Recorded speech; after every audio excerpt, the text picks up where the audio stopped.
Jada Gang? It's your girl, Diamond. Sorry, that's for my other channel.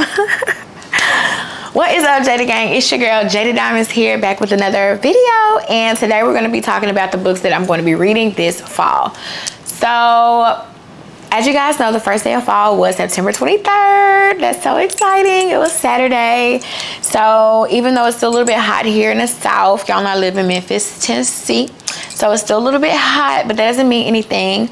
We can still get ready for the fall, okay? It'll be here. It's gonna creep up on you before you know it. So we already gotta get ready. So y'all know I'm gonna be doing some reading this fall. I've already started. Before we get into it, I have already began reading. I took the cover off, but this is Tia Williams's 7 Days in June, and I am loving this book so much. Awesome, amazing. The plot, the characters, Eva, Shane, everybody, Cece. This book is amazing. Like, what? And I'm late to the party. I'm so late to the party, but I'm so glad to be here. I am so glad to be here. But anyway, this is what I'm reading right now, and I'm loving it, and it's actually getting me out of my slump. The last book I finished this summer was the Otessa Moshfegh one. My Year of Rest and Relaxation. That's the last book I finished in June. And then I started reading Either Or by Elif Batuman, which I'm halfway through with that book, but I had to put it down because it's very much giving just all vibes, no plot. And right now, to get me back into my reading, that's not the book for me. So I immediately started reading 7 Days in June, and it immediately got me back in the groove. And so, yeah, this is what we're doing now. So on top of that, we have a massive stack. We have 3 stacks of books here that we are going to be digging into for the fall season. So let's just go ahead and start with the books that are coming up next. So immediately after I finish 7 Days in June, I'm going to be diving into Eileen by Otessa Moshfegh. You guys know, either you like Otessa or you don't. After reading My Year of Rest and Relaxation, I realized I like her. She's my vibe. She's my party. She's my cup of tea. And so I can't wait to read this, and I think it's going to be perfect for October. October is just days away. So this is going to be the next book that I start.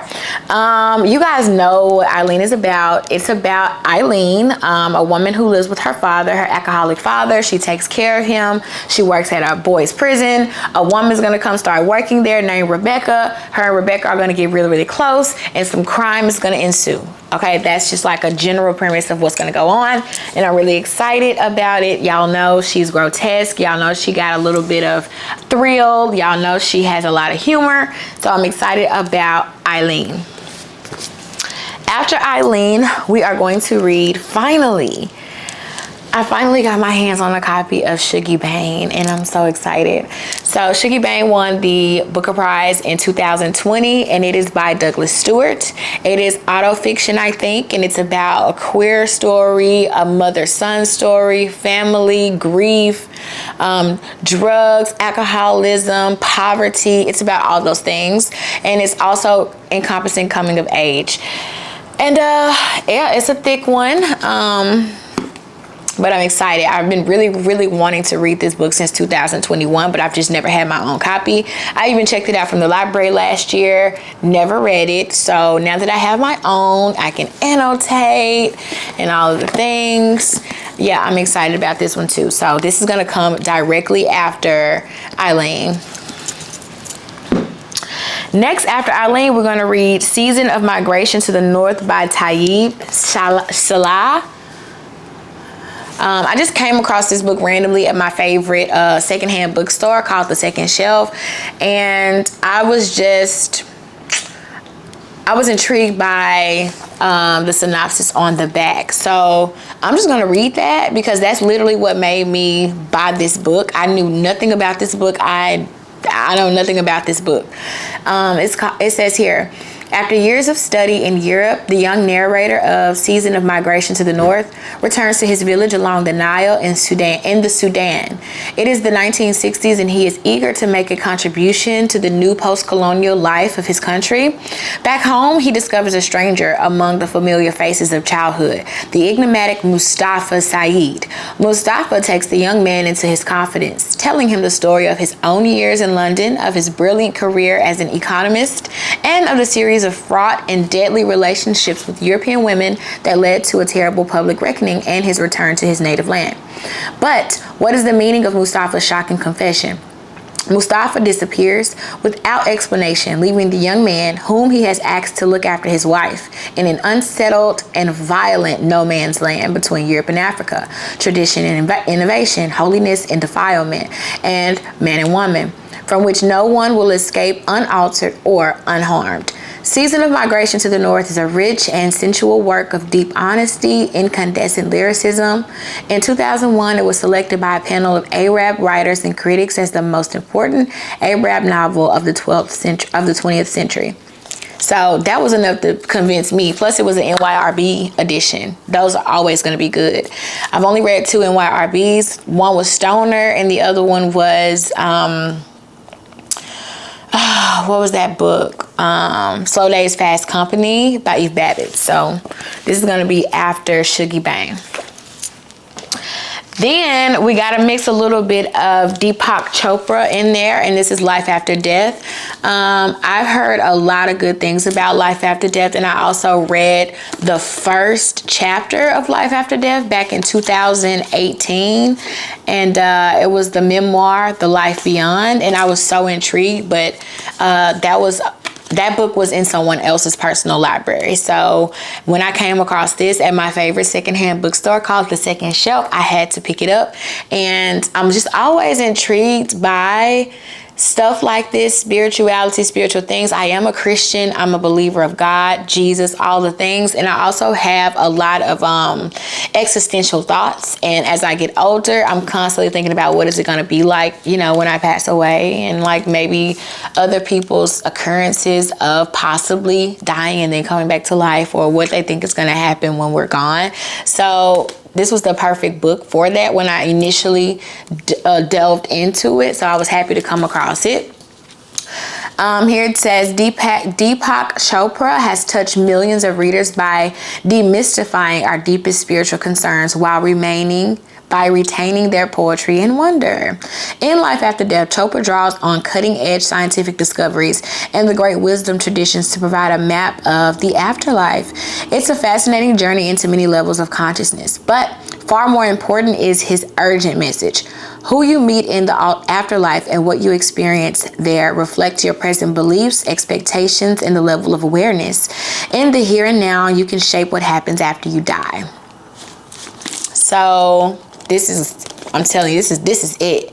If you're not scared of stuff like that, I think that you should probably get this book as well. So I'll just be in and out of this, but honestly, it reads like a novel also, but it's not a novel. It's more of a, I don't know what you would call something like this, but it's not a novel. It's going to be next.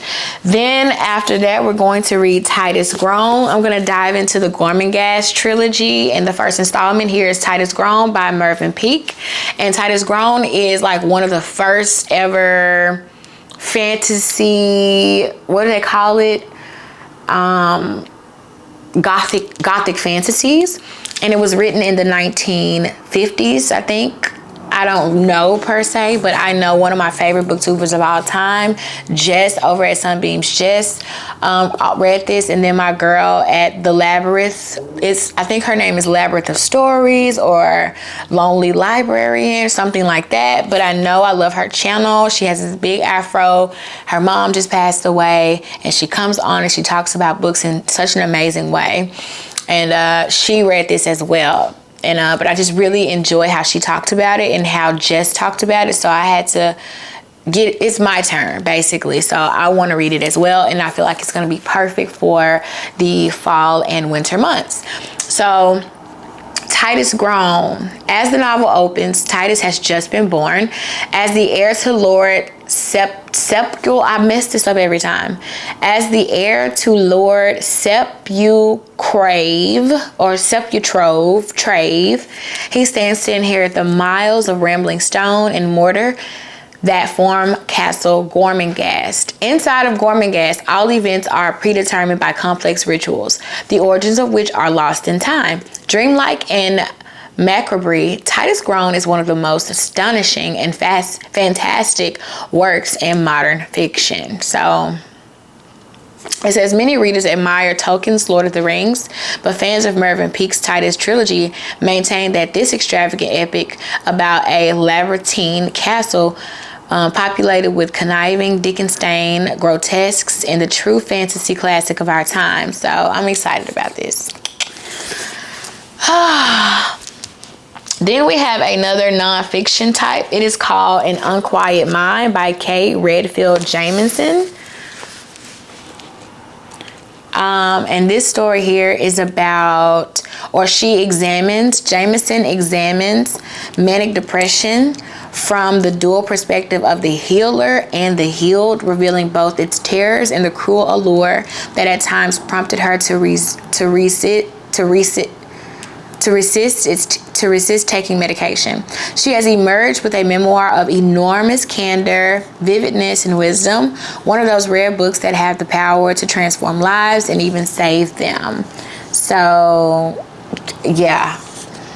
I forgot her name too. I don't know her name either, but I watch booktubers for their content. I don't remember the name sometimes, but I first heard one booktuber that I follow. She's a Canadian. Talk about this book, and when I came across it, I had to pick it up. So this is definitely on the list. Not saying I'm a manic depressive, but I have my days, and so just understanding the thoughts and minds of people who are actually in the life and go through things.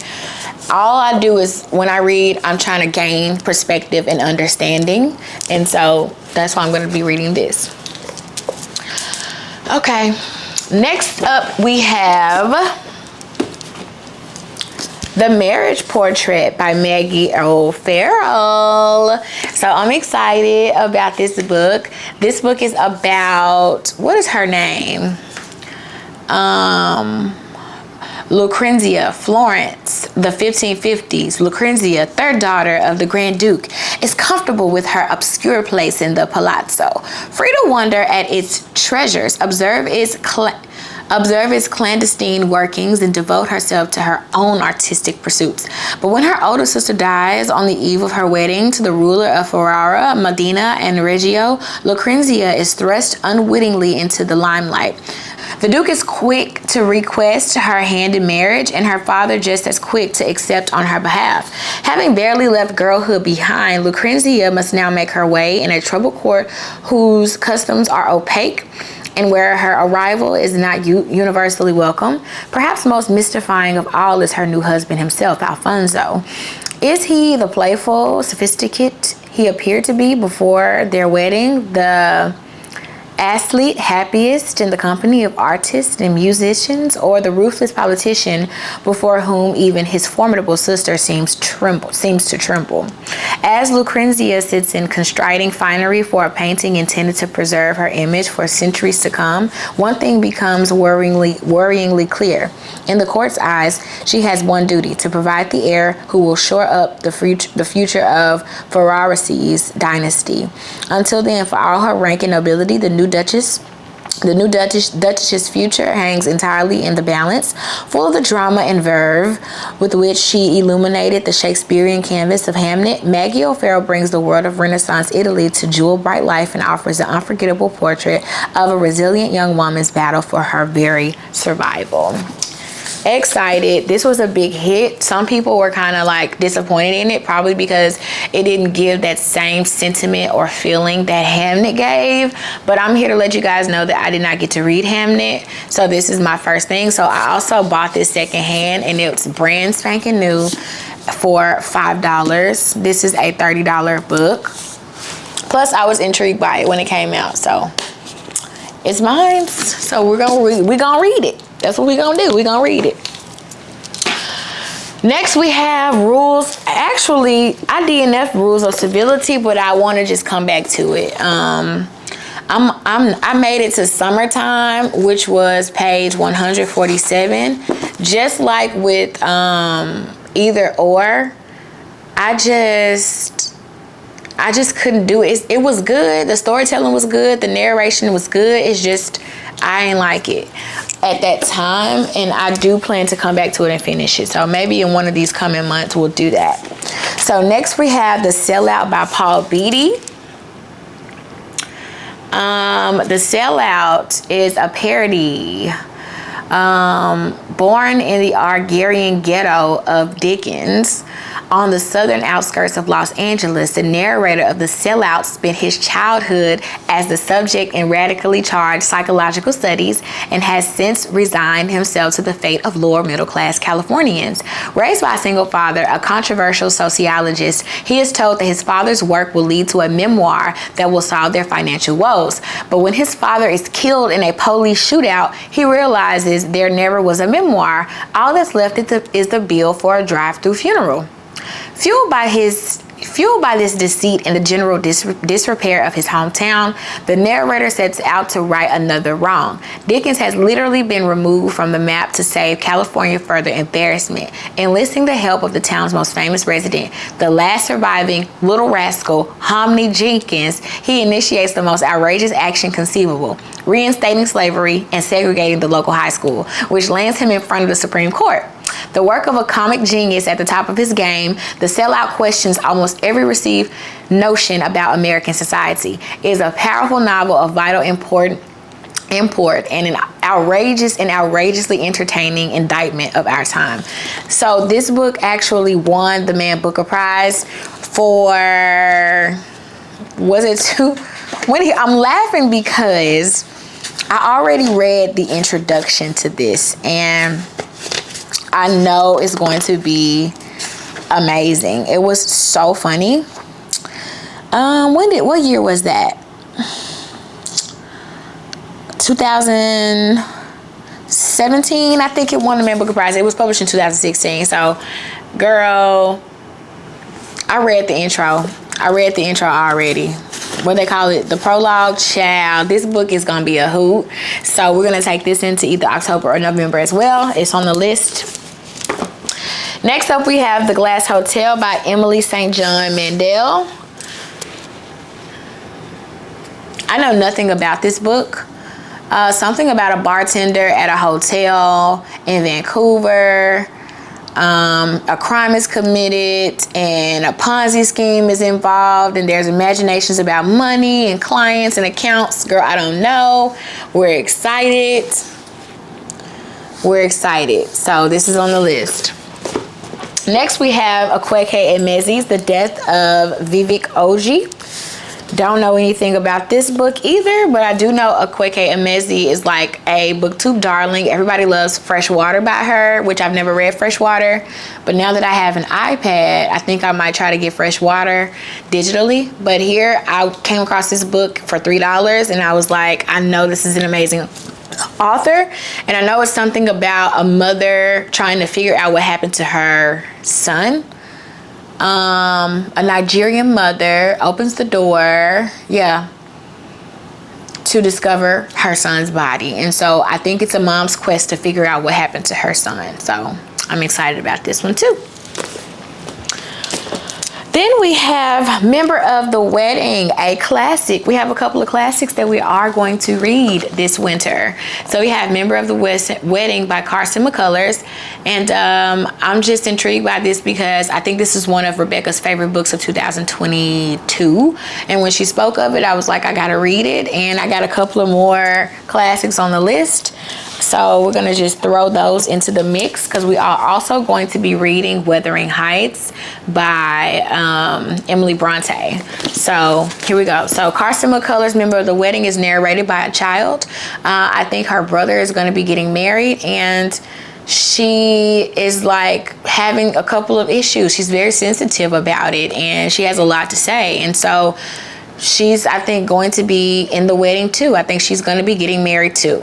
So she's 6 or something like that. I don't know. But yeah, I'm excited about this one. Member of the Wedding. And I love this cover. I love this cover. Then, like I said, we have Wuthering Heights by Emily Bronte. This is going to be either at the end of October or in November. One of my breaks that I have coming up, we are going to tackle Wuthering Heights. And y'all know what Wuthering Heights is about. Heathcliff. Heathcliff, honey, and the Earnshaws.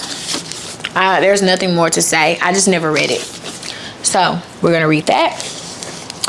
Then we have Mexican Gothic by Sylvia Morena Garcia. And this is also, aren't these books giving fall? These books, that's what I said. I curated this list. I curated this whole list. This whole list is giving, this list is giving curated for fall and winter. Okay, all the books are giving those winter time vibes. They're giving cozy, they're giving sweater weather, and that's what I wanted. So we have here Mexican Gothic. Mexican Gothic, here we go. After receiving a frantic letter from her newlywed cousin Naomi Tambada heads to High Place, a distant house in the Mexican countryside. Unsure what she will find, Naomi is an unlikely rescuer. She's a glamorous debutante, more suited to cocktail parties than amateur sleuthing. But she's also tough, smart, and not afraid. Not of her cousin's New England husband, a stranger who is both menacing and alluring. Not of his father, the ancient patriarch who seems fascinated by Naomi. And not even of the house itself, which begins to invade Naomi's dreams with visions of blood and doom. Ooh. Naomi's only ally in this inhospitable place is the family's youngest son, but he too may be hiding something dark, for there are many secrets behind the walls of High Place. As Naomi discovers when she begins to unearth stories of violence and madness, mesmerized by this terrifying yet seductive world, Naomi may soon find it impossible to save her cousin or even escape this enigmatic house. Scary vibes. It's giving spooky season. And then we have Let Me Tell You What I Mean by Miss Joan Didion, the beautiful. Let Me Tell You What I Mean are 12 pieces that offer an illuminating glimpse into the mind and process of a legendary figure. The essays start in 1968 and end in 2000. And when I saw these little pocketbooks, I had to get it. And I also have South and West, which I love. She's going to be talking about Tennessee, Georgia, Los Angeles, Oakland. So yeah, just essays. And they have these really nice pictures. Here's her and Quintana, her daughter. And then this one's just her by herself. So when I saw these, I just had to get them. So yeah.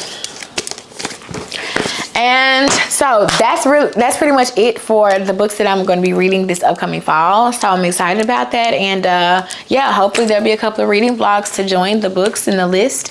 If you would like to tell me some books that you're going to be reading for the fall and winter months, just comment below. We can chat about it and talk about it. I'm excited to be on this journey. And yeah, I'll just see you guys in the next one. So deuces.